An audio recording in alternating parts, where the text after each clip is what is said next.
Temporada de caza. Un relato de los tiburones carmesí. Parte 3. Desesperación. A medida que los disparos y gritos de ambos bandos se hacían presentes a lo largo de la estación, la cual aún trataba de resistir los ataques por torpedos y cañones desde el exterior, tratando de aguantar las ofensivas de incluso los cruceros ligeros, la iluminación en múltiples pasillos se ha ido esfumando con el tiempo. Los impactos que están sufriendo desde el exterior, como también desde el interior, está llegando hasta las distintas áreas donde aún se encontraban unos generadores instalados con el fin de mantener en funcionamiento los sistemas de defensa. La luz está parpadeando por el pasillo que está transitando. A pesar de que puede ver su camino con una gran claridad, el hecho de que los focos de formas rectangulares, aquellos focos que se mantenían incrustados en el techo de su pasillo estaban parpadeando. Al principio la iluminación falseaba al menos 5 veces por minuto, pero la frecuencia se fue intensificando a medida que mantenía su paso. El nerviosismo le impedía correr, en especial ahora que escuchaba los disparos. No sabía con exactitud por dónde provenían,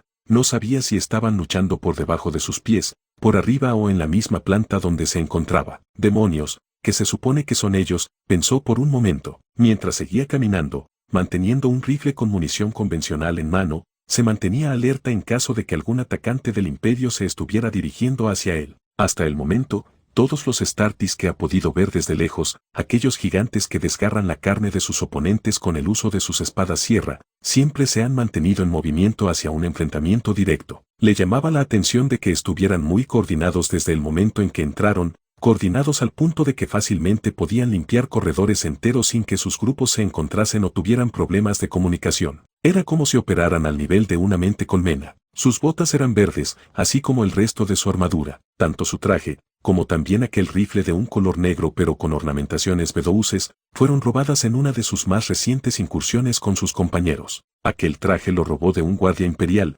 mientras que el rifle lo había tomado durante una incursión a un mundo humano que se había quedado estancado tecnológicamente. Un poderoso estruendo hizo que se tambaleara hasta chocar con una de las paredes. A sus ojos, era como si el pasillo mismo se deformara y se tambaleara, pero solo fue la percepción que tuvo en el momento de tal impacto. De un momento a otro, las luces se apagaron por completo. Ahora el miedo le inundaba como un veneno potente al cuerpo, capaz de quitarle el control de sus piernas y el brazo izquierdo en el momento. Poco a poco fue capaz de reincorporarse y seguir caminando, ahora paranoico. En su equipo solo tenía 2 bengalas, además de contar con el foco de su rifle, con el cual apuntaba agitadamente para tratar de identificar cualquier cosa que pudiera acecharlo. Porque esto me tiene que estar pasando a mí, pero si me hubiera quedado atrás con el resto, seguramente ya me hubieran matado. ¿Por qué hasta ahora me arrepiento de venir solo? Son sus pensamientos mientras seguía avanzando. A pesar de sentirse solo por un momento, su cuerpo comienza a sentirse más pesado, más débil apenas escucha unas enormes pisadas metálicas detrás de él.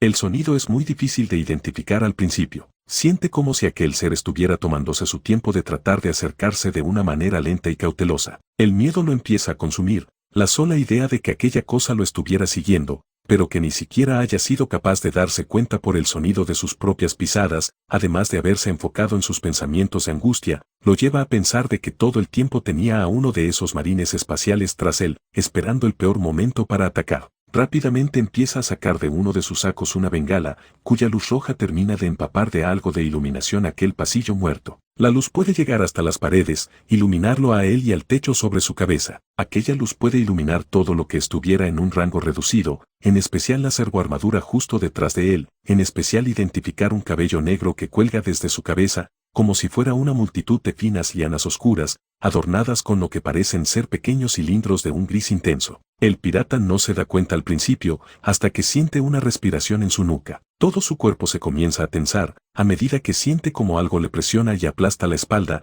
aunque eso último es solo una reacción de él. Él sabía que moriría apenas se diera la vuelta, ya no importaba lo que dijera o si intentara correr, en especial porque podía sentir que aquella era demasiado grande como para escapar. De un momento de desesperación se ha dado la vuelta, descargando los proyectiles de su rifle, siendo inútil por el agarre de la Start al rifle, permitiendo desviar los disparos del soldado desde el lecho hasta una de las paredes en un abanico de disparos intensos, cuyas luces son ahogadas cuando se detienen los ataques, seguido de las garras que apuñalaron al defensor en el estómago, acabando con él de manera rápida pero brutal. Pobre, al menos tuvo una muerte rápida. Nunca supo que yo estuve aquí, pensó Shurak mientras limpiaba la sangre de sus garras. Aquellas no eran las garras eléctricas que algunos Startis suelen usar como armas cuerpo a cuerpo, sino que, ella literalmente era capaz de sacar garras de sus dedos por una mutación que tiene desde antes de ser reclutada para los tiburones carmesí. Esas garras son largas y gruesas cuando decide sacarlas, de un color pálido como el hueso, tirando a plateado. Apenas tiene la oportunidad, vuelve a ocultar sus garras y comienza a desplazarse para reunirse con alguna escuadra. Había estado cazando a varios grupos de estos defensores por los pasillos, de una manera en la que no era posible detectarla en un inicio, pero siempre buscando el momento para destrozar a una compañía entera sin permitir que escapen ni le adviertan al resto de su presencia. «Sandrek, ¿por qué están tardando tanto ahí abajo?», preguntó Shurak, conectándose a uno de los canales de comunicación que aún seguían activos. Shurak estaba sintiendo como fuertes explosiones venían desde abajo, en uno de los niveles más bajos de esta estación. Algo en ella ya le advertía que ya debieron toparse con algún psíquico, tratando de bloquearles el paso a Sandrek y su equipo. Los disparos vuelven a hacerse presentes tras un momento de silencio, algo que era un milagro para ellos por la planta en donde se quedaron estancados un tiempo. Se agachó únicamente para poder responder a la pregunta de Shurak. «Estamos en el nivel inferior. Tienen psíquicos guardados aquí, nos están intentando contener. Sus vehículos pesados que lograron rescatar los están llevando hasta abajo»,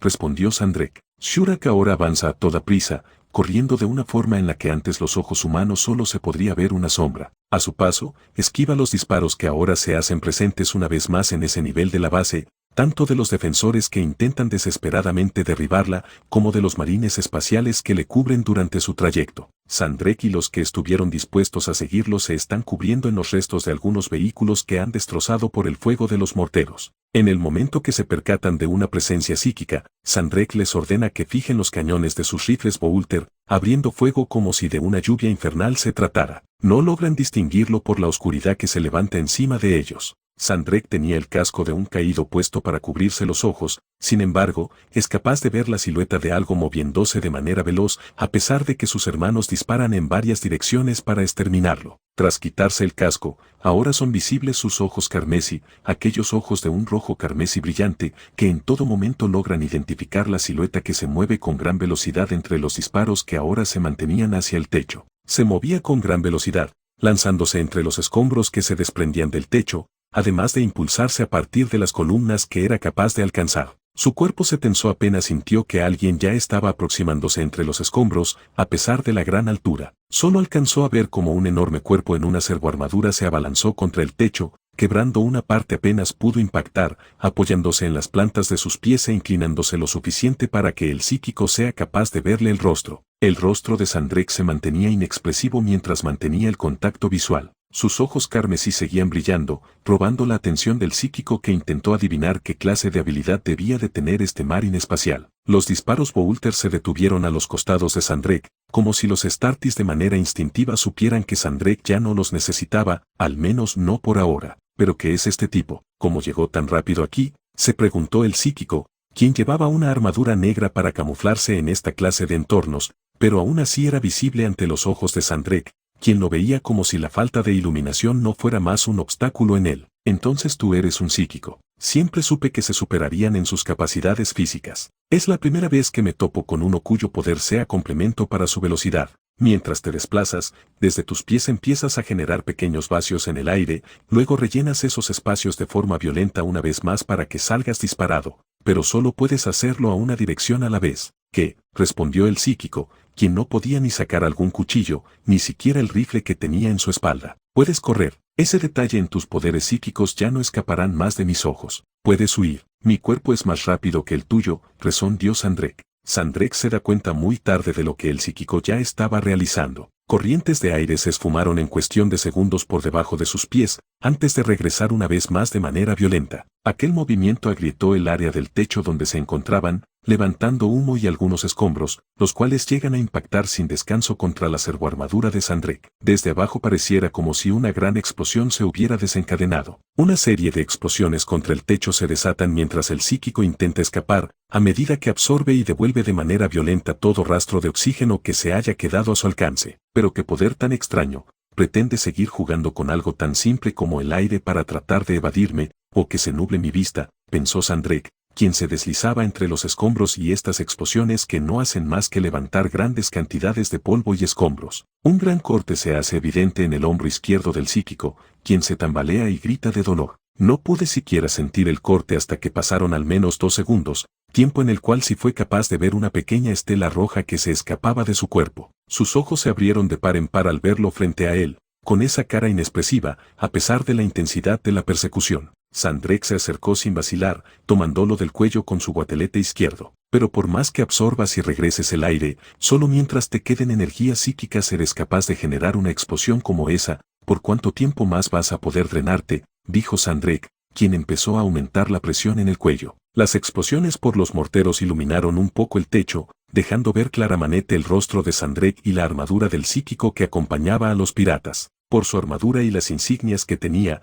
debía ser algún mercenario que acompañaba al resto de la tripulación. En un último esfuerzo, aquel psíquico pegó su palma derecha en la coraza de Sandrek, lanzando una última explosión que pudiera impactarlo. Todas sus fuerzas fueron lanzadas contra el Start, haciendo retumbar aquella sección por un instante. Su cuello se fracturó en el momento que Sandrek volvió a reincorporarse. A medida que arrojaba el cuerpo, los escombros que estaban a punto de caer hacia el suelo comenzaron a flotar, juntándose en grandes números para mantenerse detrás de Sandrek. La incredulidad lo invadió por un momento al sentir otra presencia psíquica, una presencia que se mantenía oculta detrás de él, esperando un punto ciego antes de encestarle un ataque a distancia. La acumulación de escombros formaron un pilar que impactan contra su abdomen, arrojándolo a varios metros. Aquel pilar buscó desesperadamente enterrarse nuevamente por el techo, tratando de aplastar el cuerpo del Start. Para cuando se detuvo, Sandrek aún seguía aferrándose al techo, manteniéndose agachado para que sus dedos se mantuvieran clavados en el frío metal. Logró identificar al psíquico que se mantuvo oculto, un poco más alto que el anterior.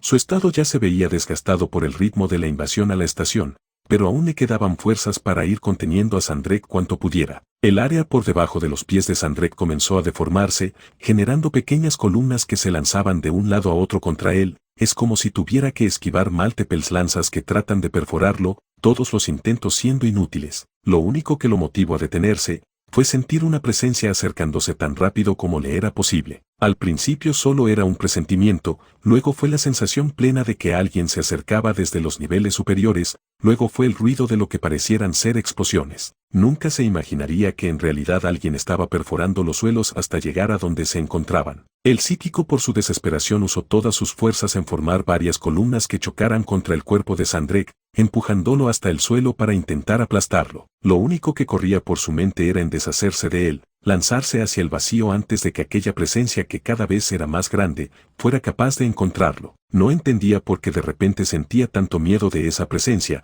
era como si sus instintos de supervivencia le gritaran que se lanzara al tan lejano suelo. Sandrek logró aferrarse a las columnas, solo soltándose a una altura segura antes de poder aterrizar. Unos pocos defensores tuvieron la mala suerte de ser aplastados por las columnas que habían sido generadas. El gran capitán Sandrek solo pudo elevar la vista, viendo al que parecía ser el último psíquico caer en picada sin opciones. El área del techo de donde caía era perforado y destrozado por lo que parece ser una Start que lo estaba persiguiendo a más no poder, quedando su cuerpo justo por detrás del pobre psíquico. ¿Qué ocurre? ¿Por qué me tienes miedo? Deja que te dé un regalo, dijo Shurak antes de encestarle un poderoso golpe al rostro, lanzándolo en el proceso contra las columnas que ahora son destrozas por los choques. Shurak se preparó para impactar junto a Sandrek, apoyándose con todas sus fuerzas en las plantas de sus botas. Al principio le costó erguirse. El impacto llegó a sacudir su cuerpo un poco hasta el interior, sentía como todo su ser vibraba por un instante. Ya hemos acabado con los últimos psíquicos que les quedaban,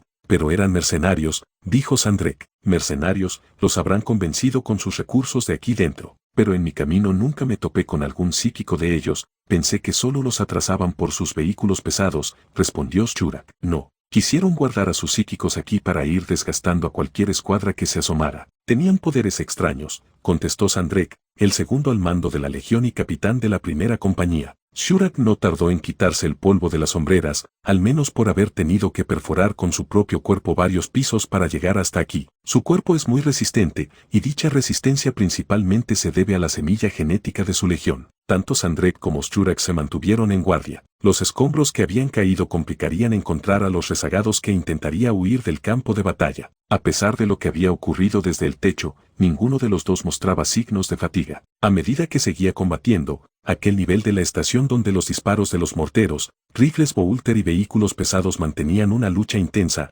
Ahora mismo solo quedaba el silencio, un silencio profundo junto con los cuerpos sin vida de los defensores. Lo único que podría escucharse serían las pisadas de los marines espaciales de la 11ª Legión, quienes se amontonarían en números en las secciones que aún les queden por limpiar. Al parecer lo más pesado para la invasión era en ese nivel. En los pasillos solo se podrían escuchar las explosiones en el exterior, provocadas por los cruceros que aún seguían acechando cualquier intento de escape.